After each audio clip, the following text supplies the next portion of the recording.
Segunda Epístola de Paulo a Timóteo, capítulo 4, versículos de 1 a 5.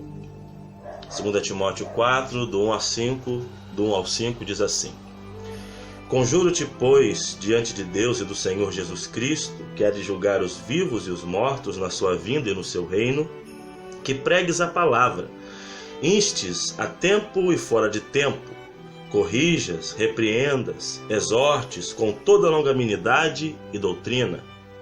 Porque virá tempo em que não suportarão essa doutrina, mas tendo coceira nos ouvidos, amontoarão para si doutores, conforme as suas próprias concupiscências.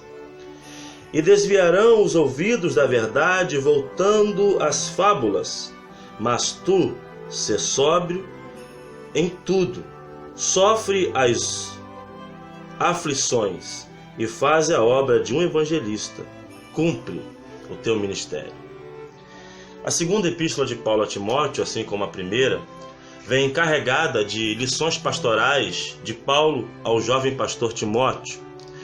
Um jovem pastor que estava ganhando proeminência e destaque em seu ministério, precisava ainda aprender acerca dos desafios que o ministério trazia consigo. De fato, nós devemos estar atentos que o ministério não é uma brincadeira e nem tampouco faz parte de uma profissão para poder ganhar projeção pessoal. O que Paulo sabia com muita propriedade é que ser um ministro de Cristo era viver em intensa abnegação e ser rejeitado por muitas pessoas por estar centrado na verdade. Um pregador do Evangelho, um ministro do Evangelho, é alguém que não está em busca da sua própria causa, mas ele está empenhado no trabalho de Deus. E tendo isto como princípio e como norte, nós somos desafiados a não fazermos a nossa vontade, porque ser um pregador do Evangelho, ser um ministro do Evangelho, não é fruto da escolha do homem, ou pelo menos não deveria ser. Então, não sendo uma profissão, nem tampouco algo para nos projetar a nós mesmos e trazer sobre nós benefícios com esse ofício, existem 4 desafios que eu encontro aqui nesse texto que podemos destacar e aprendemos uma lição muito importante para, de fato, analisarmos se ainda queremos ou não ser ministros do Evangelho, ministros da Palavra de Deus. Porque o que mais existe hoje são pessoas que estão no ministério por 2 razões. Primeiro, a projeção pessoal.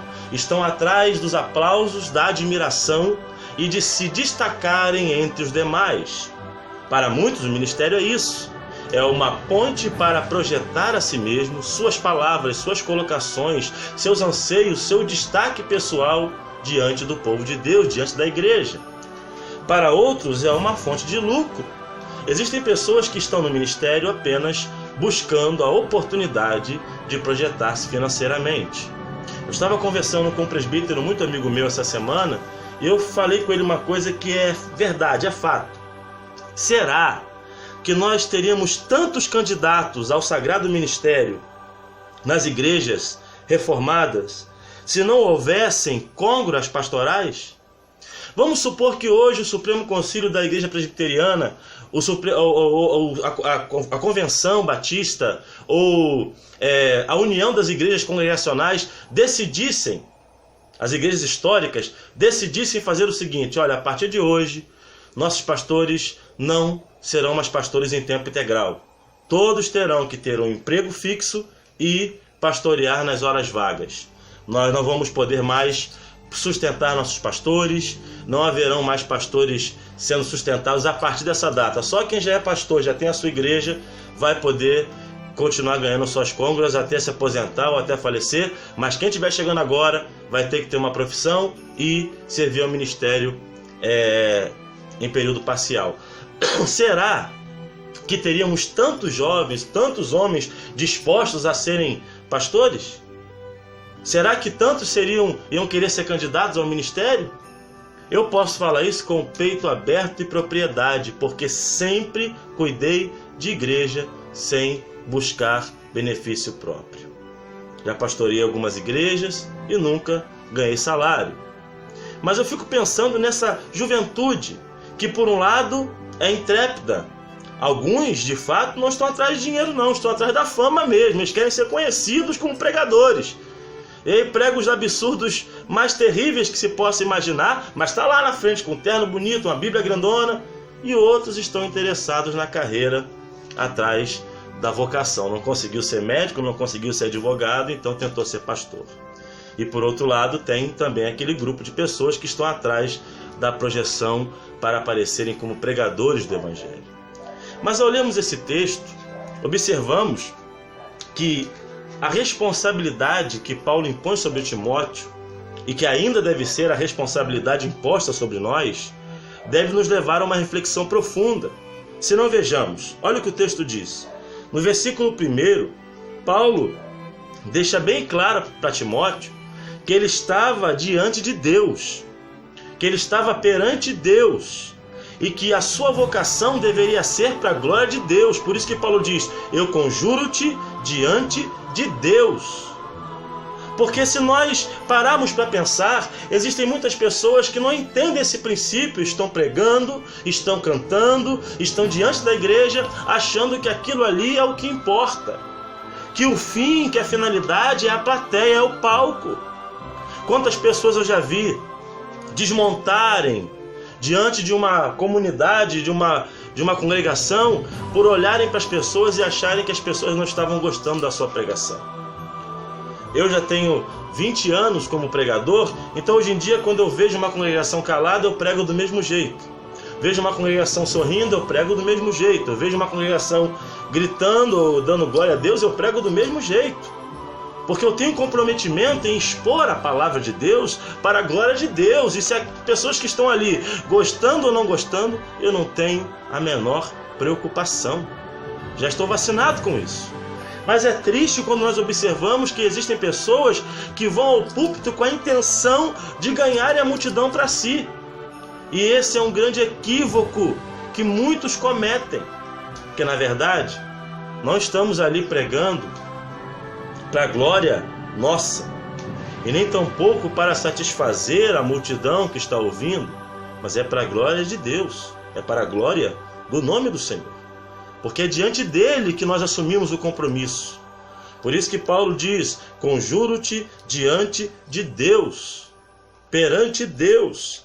Quem constitui os ministros do Evangelho não é a igreja. Quem constitui não são outras lideranças, não são convenções, não são concílios. Veja o que diz Atos 20 e 28. Quando o apóstolo Paulo fala aos presbíteros de Éfeso, ele diz: atentai por vós e por todo o rebanho, sobre o qual o Espírito Santo vos constituiu bispos, para pastoreardes a igreja de Deus, a qual ele comprou com seu próprio sangue. Por isso devemos estar atentos, porque estamos diante de Deus, perante Deus. Segunda verdade que eu aprendo com esse texto é que um autêntico ministro do Evangelho deve ser um pregador fiel, um expositor autêntico das Escrituras. O que mais nós vemos hoje em dia são pessoas falando das suas experiências pessoais, daquilo que acham, daquilo que pensam. Uma ocasião fui a um culto, convidado por um amigo, cheguei e participei do culto.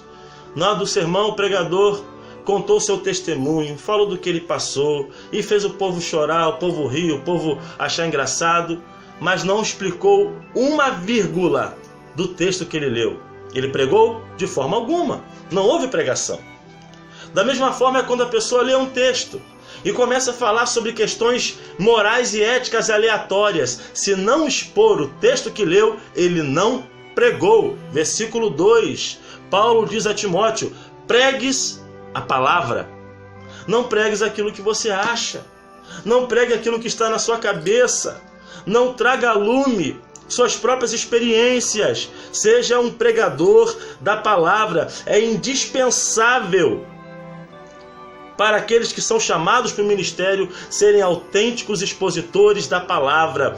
Paulo disse também em Atos 20, versículo 27, que o tempo que ele esteve pregando naquela localidade, em Éfeso, o tempo que ele esteve pregando o Evangelho, ele não deixou de expor nada que fosse proveitoso. Vamos ler Atos 20, versículo 27. Olha o que diz a Escritura Sagrada. Atos 20 e 27. Diz assim, palavra de Deus, Atos 20 e 27. Olha o que o texto sagrado diz.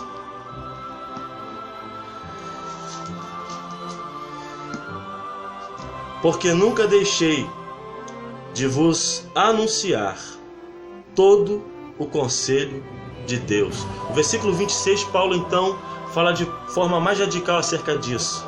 Portanto, no dia de hoje vos protesto que estou limpo do sangue de todos vós, porque nunca deixei de vos anunciar todo o conselho de Deus.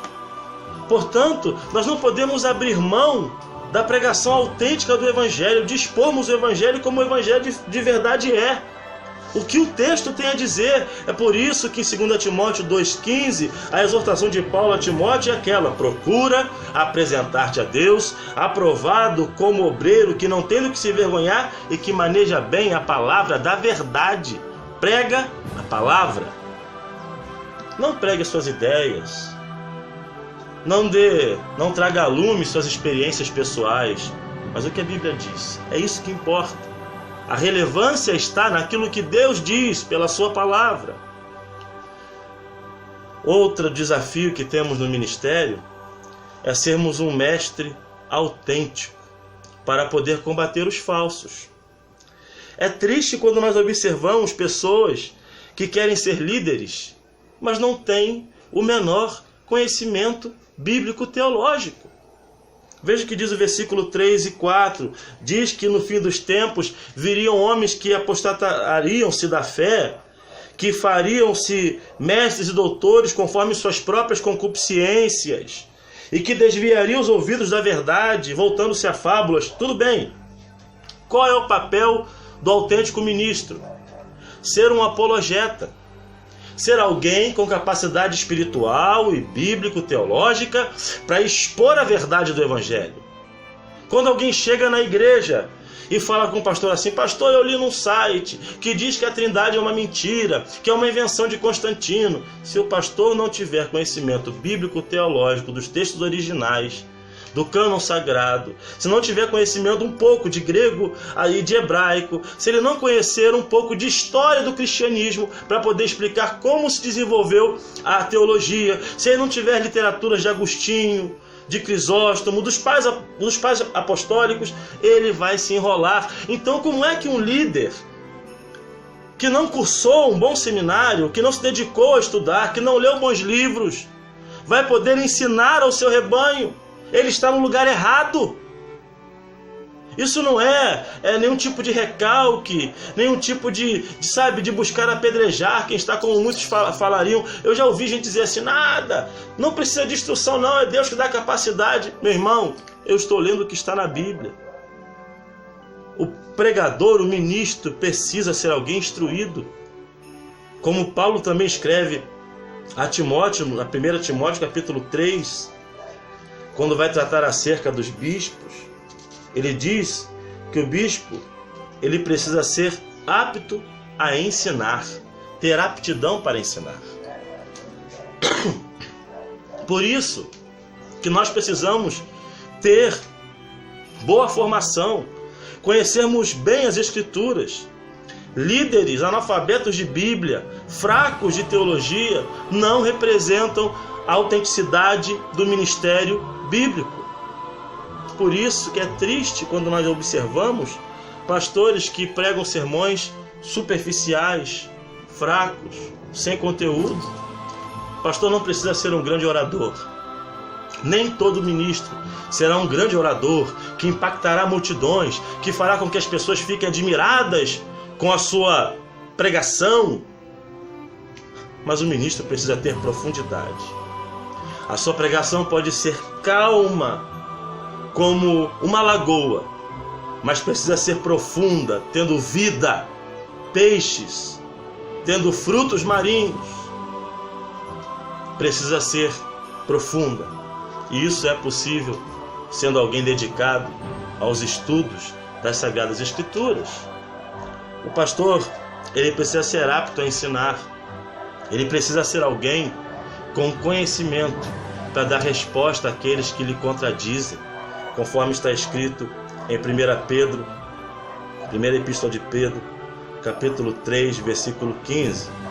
Eu vou ler 1 Pedro 3,15. Diz assim: Antes, santificai ao Senhor Deus em vossos corações, e estais sempre preparados para responder com mansidão e temor a qualquer que vos pedir a razão da esperança que há em vós. Por isso precisamos estar prontos e preparados para responder. Isso qualquer cristão, principalmente os que se propõem a serem ministros da palavra. O quarto e último desafio nos diz o texto que nós precisamos ser sóbrios, termos a sobriedade e paciência para cumprirmos o nosso ministério. Versículo 5: Mas tu ser sóbrio, em tudo sofre as aflições, faze a obra de um evangelista e cumpre o teu ministério. Aqui nós poderíamos tirar mais 3 ou 4 lições, mas eu vou ficar com a sobriedade. A sobriedade nos faz entendermos quem Deus é, o que a sua palavra diz acerca de nós e o que nós devemos realizar por meio do nosso chamado. Ser sóbrio é estar completamente consciente da sua capacidade e da sua vocação. De fato, em algumas ocasiões observamos na Bíblia que até mesmo Paulo perdeu um pouco da sobriedade numa discussão com Barnabé acerca de João Marcos, porque João Marcos tinha abandonado a missão. Ele e Barnabé tiveram uma discussão não pequena. Isso está em Atos 15, versículo 2. De fato, precisamos estar atentos a essas questões.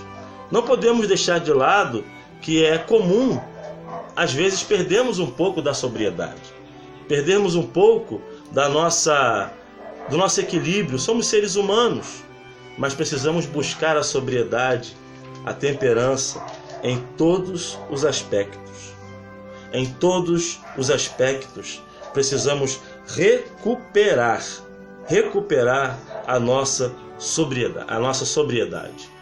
Não podemos deixar de lado que de fato somos ministros da palavra de Deus e que, sendo ministros da palavra de Deus, grande é a nossa responsabilidade. Não pode ser fruto de vaidade, não pode ser a busca de projeção pessoal, nem tampouco pode ser a busca por um status financeiro. Que possamos rever nossos conceitos e possamos ser autênticos ministros do Evangelho, enfrentando e vencendo os desafios inerentes a essa vocação.